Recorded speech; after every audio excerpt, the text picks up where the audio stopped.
Buenas noches, vamos a comenzar con este nuevo capítulo que son los códigos. Para esta primera parte que es la teoría vamos a ver una introducción breve a qué son los códigos. Vamos a ver qué son los códigos unívocamente decodificables, los códigos instantáneos. ¿A qué se llama un código instantáneo? La inecuación de Kraft. Vamos a saber utilizarla, cuándo, cómo y por qué existe esta inecuación. Y finalmente el teorema de Macmillan, ¿no? El cual nos habla y está muy relacionado a la inecuación de Graf. Introducción. Denominaremos S, donde tienen sus símbolos, ¿no? De S sub 1 hasta S sub Q, al conjunto de símbolos de un alfabeto fuente. Hasta ahora nosotros habíamos visto que las fuentes son de memoria nula, que no recuerdan, y las fuentes de Markov, que son con memoria, ¿no? Y además, ahora vamos a agregar a lo que son conjuntos de símbolos a lo que llamaremos alfabeto código. ¿Ya? O sea, no solo vamos a manejar símbolos de un alfabeto fuente, sino vamos a manejar y vamos a hablar mucho alfabeto código. Hay mucha confusión en esta parte. O sea, piensan que el alfabeto fuente es el mismo que el alfabeto código. No es así. Podemos tener un símbolo 0 y 1 y un alfabeto código de 1, 1, 1, 2, o sea, unas combinaciones o tener otro tipo de nomenclatura. O sea, no mezclemos esa parte. Y en ningún momento dice que Q y R tienen que ser iguales. ¿Me ve? O sea, Q al decir el número o el tamaño de los símbolos con el tamaño o el número de símbolos del alfabeto código. ¿Ya? Solamente esas dos observaciones la tienen que tener en cuenta ustedes al momento de realizar estos ejercicios de código. Ya estamos pasando de solo manejar símbolos de un alfabeto fuente, ahora manejar el alfabeto código. Va a haber ejercicios combinados donde tengamos que hallar la entropía tal vez de una fuente de memoria nula y también una entropía del alfabeto código, de algún código que nos den. ¿Ya? Ahora, codificar es la correspondencia de un símbolo S a un símbolo X. O sea, nosotros tenemos un alfabeto fuente y como en funciones hemos llevado, ¿no ve? Una correspondencia por ejemplo, de X a Y, algo así en cálculo nos han enseñado. Parecido es esta parte de codificar. O sea, a cada símbolo le corresponde un alfabeto código. Pero este S1 puede ser al X2 también, este S1 al X3 y así. Por eso es que Q y R no son iguales. No es uno a uno. Puede ser S1 puede estar definido a varios, en este caso, símbolos del alfabeto código, ¿no? Para codificar. Ahora, decodificar es inverso. En este caso, la correspondencia de X1 o de X2 a S1, a S2 y así sucesivamente. Del alfabeto código al alfabeto fuente, es lo inverso, ¿no? Y aquí se lo muestra como función. Miren, S sub i. Si S sub i, entonces el conjunto de S sub i en este caso, o el código del S sub i es el X sub i, ¿no? Es una correspondencia que se hace. En este caso estamos mencionando la codificación, ¿no? Inversamente sería la decodificación. Y ahí tienen. Miren, como les explicaba, por ejemplo, S de B puede ir a X2 y D también puede ir a X2. Y así sucesivamente, ¿no? D igual puede ir a X1 y así. Esa es la correspondencia que puede hallar. No es de uno a uno, como les decía. Por eso Q y R no son iguales siempre, ¿no? Propiedades de los códigos. Esto es muy importante. Al momento de codificar tenemos que tener muy en claro las propiedades y reconocer cuando un código es no singular, cuando un código es bloque, cuando un código es unívocamente decodificable y un código instantáneo. Y más adelante vamos a hallar un código compacto. O sea, si por niveles vamos a ir avanzando, pero es esencial que sepan la teoría. Por eso es que estoy dando, ¿no?, esa parte teórica para que tengan muy en claro al resolver los ejercicios, ¿no? Y dice, ¿no? Un código es no singular si todas las palabras códigos no son distintas. O sea, si encontramos palabras código, o sea, en el alfabeto código iguales, entonces el código es singular. Caso contrario, es no singular. Fácil de recordar, ¿no ve? Ahora, cuando un código es bloque, dice, es aquel que asigna a cada uno de los símbolos del alfabeto fuente S una secuencia fija de símbolos del alfabeto código X. Esas secuencias fijas, que son secuencias X sub I, reciben el nombre de palabras código. Denominaremos X sub I a la palabra código que corresponde al símbolo S sub I. Y aquí, en este caso, me habla de la correspondencia. O sea, a ver, volveremos al cuadro anterior. ¿Qué quiere decir esto? Que los símbolos, en este caso de un alfabeto fuente, pueden corresponder a uno específicamente del alfabeto código, pero no así viceversa, que el alfabeto código pueda corresponder a uno solo del alfabeto fuente. No vemos aquí una flecha donde indique que van a dos directamente, ¿no ve? O sea, siempre es del alfabeto fuente al alfabeto código, ¿no? Netamente estamos hablando de codificar, no de decodificar. Cuando se trata de decir que que un alfabeto código es código bloque. Estamos hablando de codificar, no de decodificar. Ya con los ejemplos vamos a entender mejor esta parte de la teoría. Por el momento, más fácil es entender que un código es no singular cuando todas sus palabras código son distintas. ¿Ya? Listo. A ver, como ejemplo tenemos determinar las propiedades de los siguientes códigos. Pregunta, ¿el código A es no singular o es singular?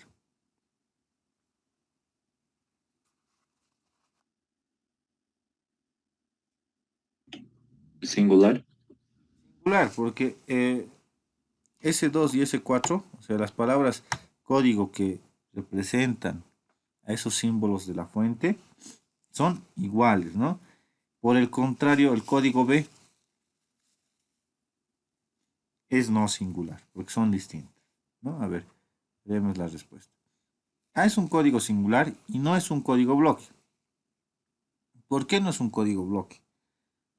Al ser singular, un código, pues un alfabeto código ya corresponde a dos símbolos, la misma palabra. O sea, este código está correspondiendo a S4 y a S2, lo que no debería ser así. ¿No ve? En cambio, B es un código no singular en apariencia, luego vamos a explicar por qué, y es un código bloque, porque a cada símbolo corresponde solo un alfabeto código. Por eso es código bloque.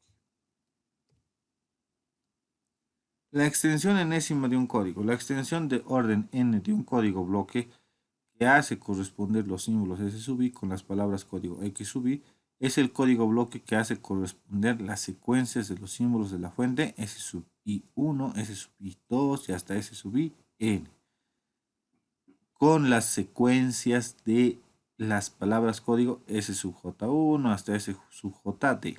Según la anterior definición, la extensión de orden n de un código bloque es también un código bloque. O sea, si nosotros tenemos, en este caso, este código es bloque, su extensión también va a ser bloque. Eso me está diciendo la extensión enésima. Ahora, las propiedades son heredadas, así por decirlo entre comillas. Si un código es no singular, entonces su extensión va a ser no singular también. Si nosotros hacemos las combinaciones correctas, ¿no? Ahora, si el código es bloque, también va a ser bloque la extensión. ¿Ya? En este caso, miren, tenemos esta fuente y este alfabeto código.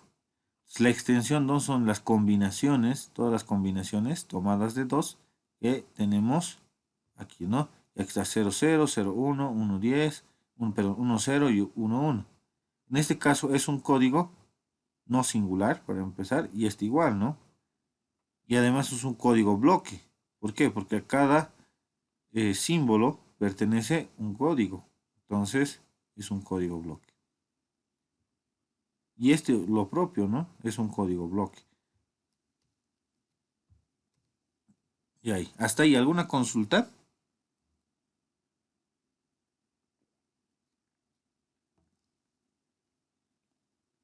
Listo. Códigos unívocamente decodificables.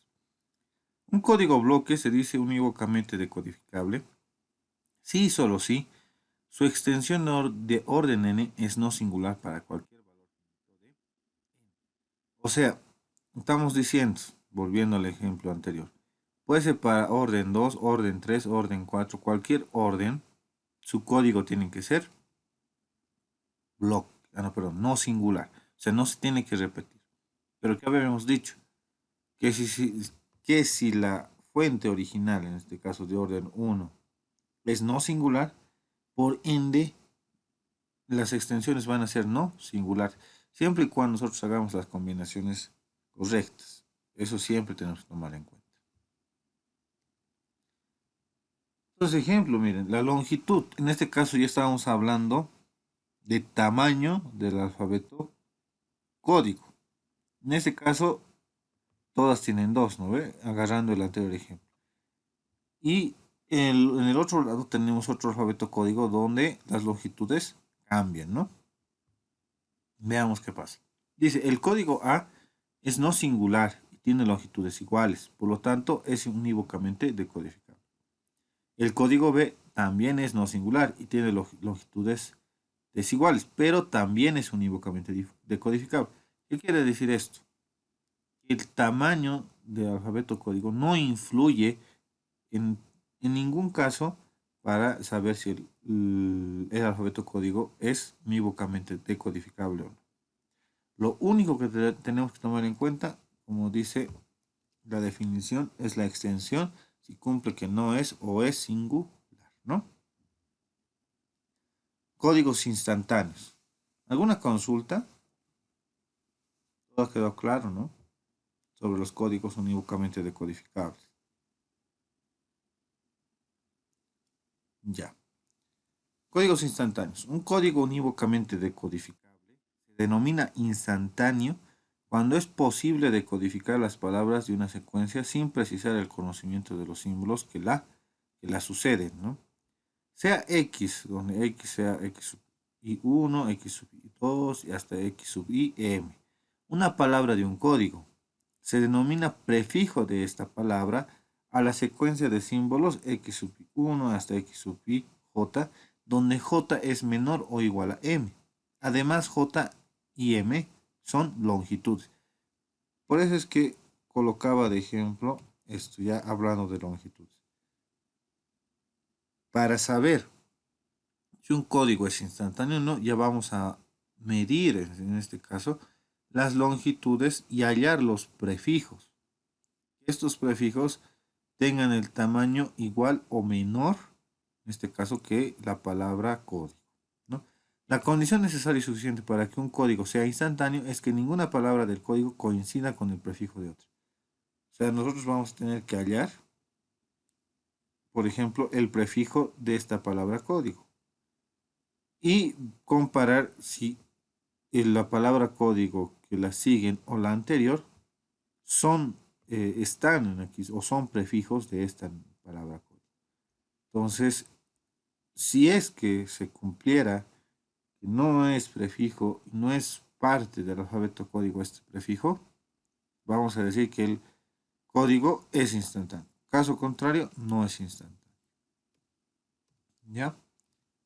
Tipos de códigos. Este mapita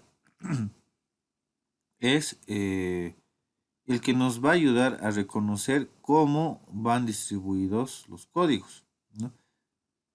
Si ven más en el redondo, en el círculo más grande, están todos los códigos agrupados.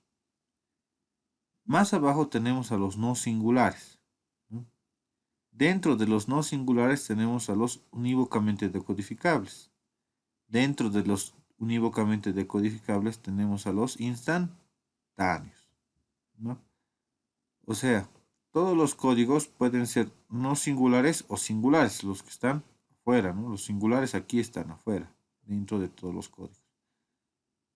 Dentro de los no singulares, aquí afuera están los que no son unívocamente decodificables y aquí adentro están los unívocamente decodificables. Dentro de los unívocamente decodificables están los que no son instantáneos y los que son instantáneos. Nosotros vamos a priorizar que todos los códigos que hagamos sean instantáneos y compactos, ¿no? Para hallar códigos compactos igual hay bastantes métodos. Eso ya lo vamos a ver más adelante. Hasta aquí, ¿alguna consulta, duda? Nada, respecto a la teoría yo creo que no va a haber muchas consultas. Está claro, ¿no? Haciendo un repaso, cuando un código es no singular, cuando su alfabeto código o las palabras código no se repitan, ¿no? Cuando un código es unívocamente decodificable, cuando la correspondencia, en este caso, del alfabeto código solo de a una palabra, o perdón, a un símbolo de la fuente, ¿no? No puede ir a dos una misma palabra código. Cuando un código es instantáneo, cuando los prefijos de una palabra código no estén dentro del alfabeto código, ¿no? Esos tres conceptos de memoria.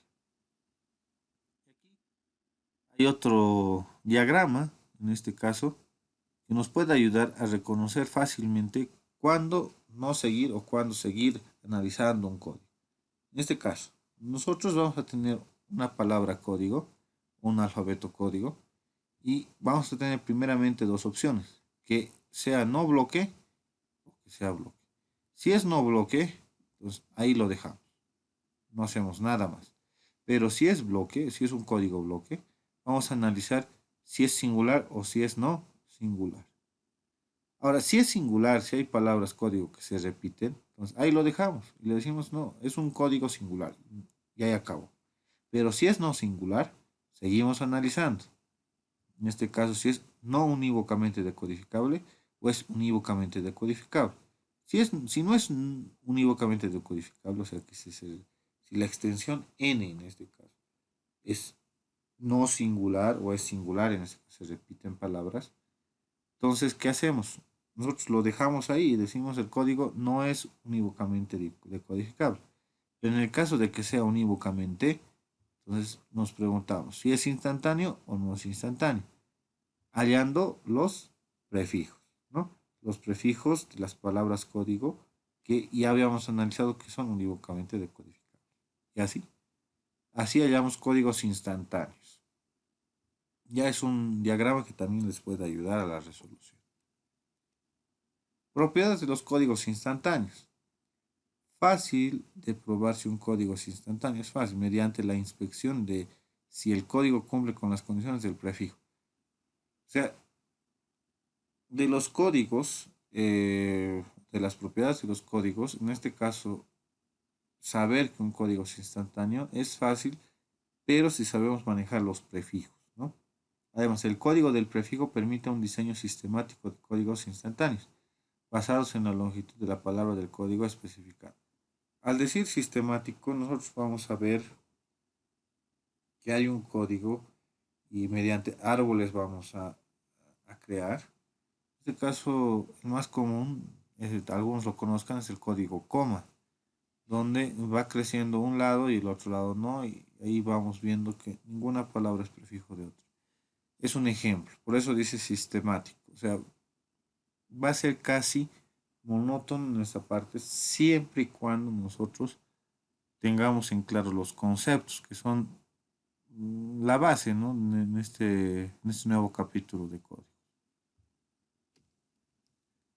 Inecuación de Kraft. ¿Alguna consulta hasta aquí?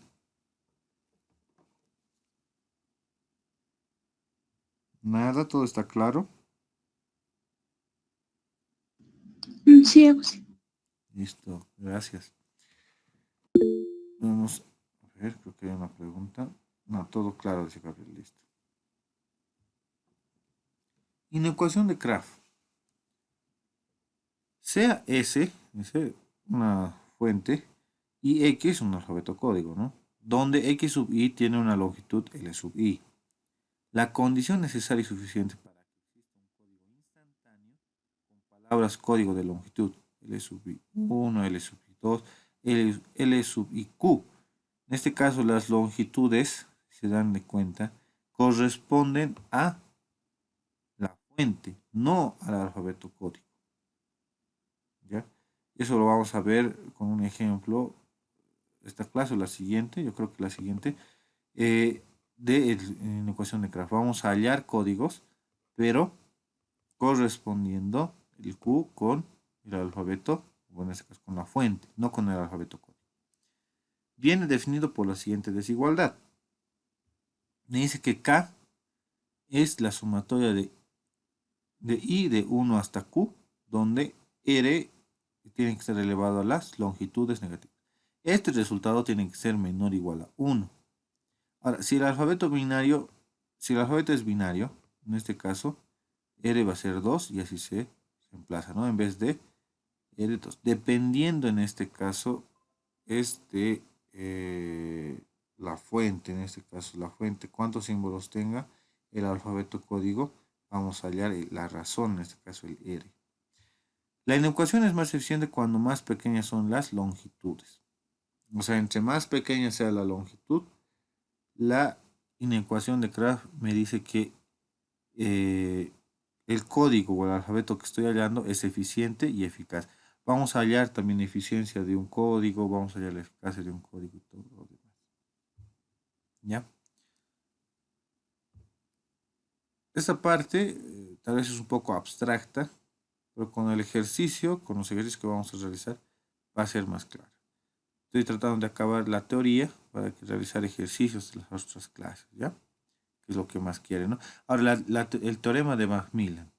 Con esto acabamos la teoría. A ver, las longitudes de las palabras código de cualquier código unívocamente decodificable deben satisfacer también la enunciación de Kraft. Es decir, dado un conjunto de longitudes de palabras código que satisface esta enunciación, entonces existe un código unívocamente decodificable con estas longitudes de palabras código. En algunos ejercicios nos van a pedir hallar, en este caso, el código. No nos van a dar el código y probar que sea código unívocamente decodificable. Nos van a decir hallar un código unívocamente decodificable de la siguiente fuente. Entonces, por esa razón, la inecuación de Kraft viene relacionada al número de símbolos de la fuente y no del alfabeto, porque la inecuación de Kraft nos ayuda a construir códigos. Es una manera. Otra manera es el método de Huffman, que haya códigos compactos. También se puede hallar códigos compactos con esta inecuación. Es muy útil. A veces nos enseñan solamente que la inecuación de Kraft es esta fórmula y ya demuéstrenla, cuáles son sus propiedades y más allá. Pero no nos dan la verdadera utilidad para qué es esta inecuación. Conceptos de logaritmos, propiedades exponentes, ¿qué más? A ver, más que todo de la álgebra básica, van a entrar acá. O sea, los ejercicios van a ser tan obvios que ustedes ni calculadora van a necesitar para resolver. Pero, por igualdad, por hacer cumplir cierta propiedad de las potencias, ustedes pueden enredarse o no en estas ecuaciones. O sea, yo les recomiendo que vayan repasando o agarren sus cuadernos de primer semestre donde se nos ha enseñado, en este caso, álgebra básica o álgebra 1, ¿cómo se llamaba? No me recuerdo bien el término, pero era paralelo a MAT 115, MAT 114 creo que era la sigla. Repasen un poco de las propiedades, o en cálculo también se nos ha dado las propiedades de exponentes. Eso vamos a utilizar en esta parte del teorema de Bach-Miller. Listo. Hasta aquí termina esta parte de la teoría, con lo que ya entraríamos en la siguiente clase a los ejercicios. ¿Ya? ¿Alguna consulta, duda tienen? Sobre todo lo que hemos hablado, sobre la práctica, sobre esta teoría, todo.